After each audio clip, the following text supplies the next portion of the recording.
Kudus. Yesus sendiri mengajarkan hal yang sangat penting tentang Roh Kudus. Nah, saudara perhatikan dengan baik. Dalam kitab 1 Yohanes 5 ayat yang ke-7, sebab ada 3 yang memberi kesaksian di dalam sorga, yaitu Bapa, Firman, dan Roh Kudus. Ketiganya adalah satu. Nah, Alkitab menjelaskan, Yohanes menjelaskan, Nabi Yohanes menjelaskan bahwa di surga ada 3, yaitu Bapa, kemudian Firman, dan Roh Kudus. Ketiganya adalah satu, dan ketiganya adalah memiliki hubungan menjadi satu di dalam 3 di dalam satu. Nah, sehingga apa yang terjadi, saudara, Yesus menjelaskan tentang siapa itu Bapa.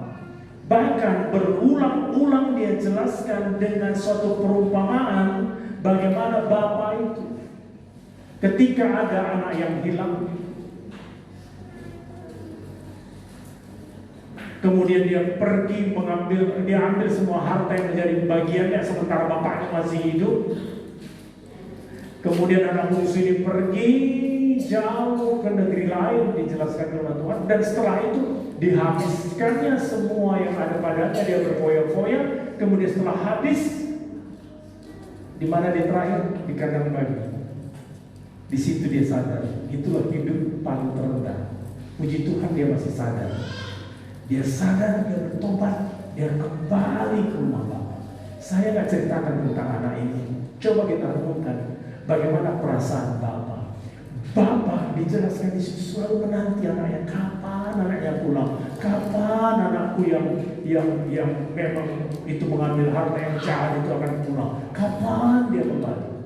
Nah, Yesus menjelaskan begitulah rindunya Bapa di surga menantikan setiap kita kalau jauh dari hadiratnya, kalau meninggalkan Dia, kalau tidak beribadah kita, Dia tunggu kita di rumahnya. Dan bahkan Yesus menjelaskan tentang siapa itu Bapa ketika dia berkata, akulah pokok anggur dan Bapakulah pengusahanya. Seorang Bapa, seorang pengusaha ingin semua ranting-rantingnya, saudara dan saya ranting-rantingnya, supaya berbuah lebat. Itulah kerinduan Bapa. Dan bahkan Yesus menjelaskan Tuhan kita itu tidak hanya Tuhan yang hebat dan jauh, powerful, tapi sulit untuk kita temui. Tuhan seperti kilat yang mengerikan. Tapi dia berkata, kalau kau berdoa, katakanlah Bapa kami yang di surga.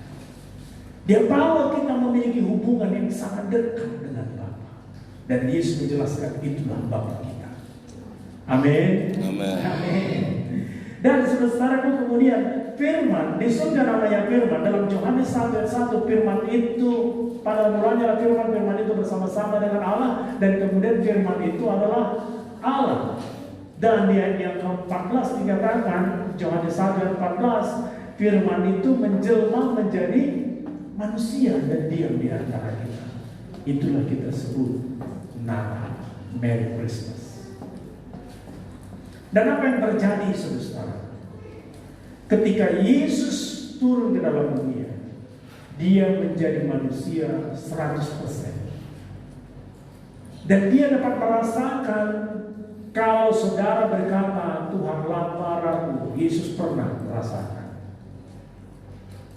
Saudara merasa kecewa, Yesus pernah mengalami kekecewaan. Judas Iskariot, orang kepercayaannya, memegang keuangannya, dan ternyata Judas malah menjual dia. Kalau saudara juga dikecewakan orang yang terdekat denganmu, ketika berkata hancur hati, Yesus pernah merasakan hal itu. Oleh sebab itu dia akan datang, membalut hati yang luka, merangkul segala. Yesus 100% menjadi manusia, menjelma menjadi manusia, dan diam di antara kita.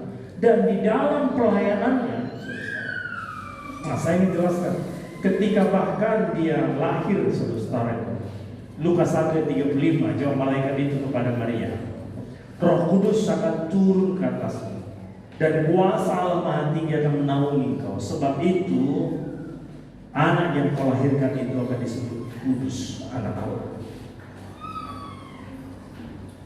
Dan kemudian, saudara, saya ingin lebih cepat lagi di sini. Lukas pasal 4 ayat 1. Yesus yang penuh dengan Roh Kudus kembali dari Sungai Yordan dan dibawa oleh Roh Kudus kepada gurun untuk dicobai. Saudara lihat, Yesus yang penuh dengan Roh Kudus siap menghadapi pencobaan di padang gurun. Dan saudara perhatikan di ayat 14. Dalam kuasa Roh kembali Yesus ke Galilea. Dan tersiarlah kabar tentang dia di seluruh daerah itu. Sementara yang mengajar di rumah ibadat, di situ semua orang memuji dia. Karena dia memiliki hikmat dan penuh kuasa di dalam pengajaran. Bahkan ketika dia di Kapernaum, dia hadir pada waktu itu di rumah ibadat. Dan ketika dia mengajar, ada orang kerasukan setan, nggak tinggal diam di situ, nggak betah lagi. Ketika Yesus mengajar, karena dia mengajar penuh kuasa. Beberapa hari kemudian Yesus datang ke Kapernaum, dan pada waktu itu dia tidak ke rumah ibadat, tapi ke salah satu rumah. Dan tidak disebut ke rumah siapa, mungkin rumah Petrus, mertua Petrus. Dan apa yang terjadi, saudara? Orang banyak berbondong-bondong datang. Orang banyak dan kemudian memenuhi rumah itu. Dan ada 4 orang yang membawa sahabatnya turunkan dari atas, ketemu dengan Yesus dan orang itu disembuhkan. Yesus mengajar penuh dengan kuasa dan mujizat. Apa yang dilakukan Yesus? Dia mengandalkan Roh Kudus. Nah, Kisah Rasul pasal yang ke-10 ayat 38. Saya mau kita baca bersama-sama. Kisah Rasul pasal yang ke-10 ayat 38. Sama-sama kita baca 1, 2, ya. Yaitu tentang Yesus dari sembah-sembah. Bagaimana Allah mengurapi dia dengan Roh Kudus dan kuat kuasa. Dia yang berjalan berkeliling sambil membawa dan menyembuhkan semua orang yang dikuasai iblis, sebab Allah menyertai dia. Nah, saudara perhatikan tentang Yesus yang dari Nazaret itu, bagaimana Allah mengurapi dia dengan apa? Roh Kudus. Dan dengan kuasa Roh Kudus, Yesus mampu melakukan pelayanan dengan penuh mujizat. Nah, oleh sebab itu, saudara-saudara, ada 3 saksi di surga tadi, Bapa, kemudian Firman yaitu Yesus, dan sekarang adalah Roh Kudus. Dan saudara-saudaraku, Yesus mengatakan pada waktu itu terjadi banyak mujizat. Nah, Yohanes pasal 14 ayat 1, coba saudara perhatikan. Janganlah gelisah hatimu, percayalah kepada Allah dan percayalah juga kepadaku. Di rumah Bapakku banyak tempat tinggal. Dan Yesus berkata, aku akan pergi kepada Bapa. Dan kemudian dia berkata, aku akan pergi kepada Bapa, aku akan minta seorang penolong, dan dia akan mengirimkan kepadamu seorang penolong. Yesus berkata, aku akan pergi kepada Bapa. Saat itu murid-murid merasa gelisah dan ketakutan. Kenapa? Karena selama ini mereka berjalan bersama dengan Yesus di kota dan di desa, selalu terjadi mujizat. Yang lumpuh berjalan, yang tuli mendengar, yang buta melihat, yang bisu berbicara. Banyak mujizat yang lain. Dengan 5 roti dan 2 ikan, dia beri makan 5.000 orang. Dia dapat menghentikan badai. Dan kali ini Yesus berkata, aku akan pergi kepada Bapa. Tentu saja murid-murid merasa ketakutan dan kegelisahan. Nah, saudara-saudara perhatikan dengan baik apa yang dialami murid-murid pada waktu itu dengan ketakutan. Kenapa? Karena Yesus pergi meninggalkan mereka. Dan bahkan ada murid-murid ketika itu, saudara-saudara, murid-murid ada bahkan dia kembali kepada pekerjaan yang semula. Nangkap ikan lagi, nggak jelas hidup ini kalau Yesus gak sama kita lagi. Dan apa yang terjadi, saudara? Murid-murid sangat ketakutan dan tidak lagi memiliki visi di dalam hidupnya. Karena Yesus yang selama ini yang diandalkan akan pergi meninggalkan. Ada sukacita semua? Ada seorang pengkhotbah sekarang. Ternyata pengkhotbah ini orangnya hitam, khotbahnya pun datar, khotbahnya nggak menarik. Dan pada waktu itu di gereja itu ada seorang muda jiwa baru. Pemuda ini duduk di sebelah ibu-ibu. Dan kemudian pemuda ini selalu berkata, apa jadi si khotbah pendeta ini? Apa jadi? Muruk mana? Jungu-jungu dia, sungguh-sungguh dia. Tapi ibu yang di sebelahnya itu selalu, haleluya, amin, amin, katanya. Kemudian anak muda ini berkata, ini gereja apa ini? Ibu ini kok bilang amin, tak jelas, amin. Belum selesai pendeta ngomong, amin, amin. Tetapi ibu ini juga.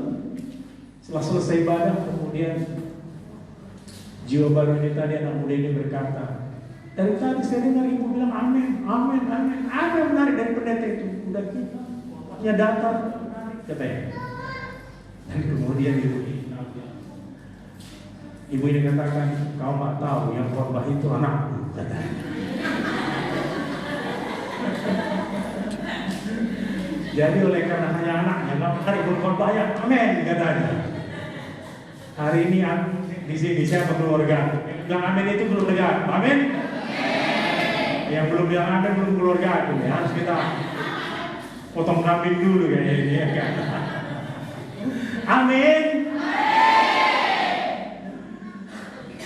Jadi murid-murid sangat-sangat bingung sekali dan mereka sangat ketakutan dan gelisah. Dan Yesus menjelaskan, aku akan minta kepada Bapa supaya Dia, Roh Kudus akan turun ke atas. Dalam Yohanes pasal 14 ayat yang ke-25 sampai dengan 27, kita perhatikan. Semuanya itu kukatakan kepadamu selagi aku bersama-sama dengan kamu. Tetapi penghibur yaitu Roh Kudus yang akan diutus oleh Bapa dalam namaku, dialah akan mengajarkan segala sesuatu kepadamu dan akan mengingatkan kamu akan semua yang telah kukatakan kepadamu. Damai sejahtera kutinggalkan bagimu, damai sejahtera kuberikan kepadamu. Dan apa yang kuberikan tidak seperti yang diberikan dunia kepadamu. Janganlah gelisah dan gentar hati. Nah, saudara-saudara dengar apa yang dicari orang. Mereka kerja dari pagi sampai malam. Ada orang belum bangun, dia udah bangun, dia pergi ke pajak. Ada orang udah pulang, dia belum pulang. Semuanya apa? Dia berpikir supaya kami memiliki damai sejahtera. Dia katakan kepada anaknya, anakku, kau harus sungguh-sungguh sekolah. Melalui kau nanti akan berubah hidup di keluarga kita supaya kita memiliki damai sejahtera. Maka anak-anak sekolah. Sehingga bapak dan ibu kerja keras mengambil uang, mengumpulkan uang. Tujuannya apa? Supaya damai sejahtera. Kalau nanti ada mobil kita, ada rumah kita bagus, banyak uang kita di bank, maka kita damai sejahtera. Tapi saya ingin katakan saudara, uang dapat membeli banyak hal, tapi tidak segala hal. Ada orang memiliki uang yang banyak, tetapi tidak memiliki damai sejahtera. Dan itu kami temukan banyak yang demikian. Ada orang sekolah S1, S2, S3, semua S dia beli, kedinginan dia. Semua dia lakukan untuk hal itu. Yang penting sekolah bagus. Ternyata sampai selesai sekolah tidak jadi apa-apa juga. Semua orang lakukan itu supaya mendapatkan damai sejahtera. Nah, itulah sejahtera, damai sejahtera yang semu yang diberikan oleh dunia. Dan Yesus berkata, damai sejahtera yang kuberikan tidak sama seperti yang diberikan oleh dunia. Karena Yesus memberikan kepada kita Roh Kudus. Dan di dalam Roh Kudus, saudara mendapatkan damai sejahtera. Saat saudara mengalami masalah, Roh Kudus berkata, tenang Bapak, tenangkan. Semuanya ada jalan. Aku tetap menyertai kamu. Aku tidak sekali-kali meninggalkan kau sebagai yatim piatu. Aku ada bersama dengan kamu. Dan di dalam Roh Kudus ada Bapa dan Yesus. Dan dia berkata, Bapa ada di sini. Saat saudara mengalami keadaan yang sangat ruwet sekali, dan saudara bahkan tidak tahu kemana saudara harus bergerak, Roh Kudus berkata, aku akan memberitahukan kepadamu hal-hal yang akan datang. Artinya sebesar Tuhan memberikan kepada kita, anak-anak muda dengarkan baik-baik, Tuhan memberikan kita hal-hal yang akan datang, yaitu visi. Sebab itu dalam pencurahan Roh Kudus, maka orang-orang tua mendapat mimpi, anak-anak muda, anak-anak remaja, semuanya mendapatkan visi, penglihatan. Melalui Roh Kudus kita akan memiliki cara pandang yang baru dalam hidup kita. Amin. Oleh sebab itu Yesus berkata, aku memberikan kepadamu damai sejahtera dan kutinggalkan bagimu damai sejahtera, tidak sama seperti yang diberikan dunia ini. Ibu-ibu akan menghadapi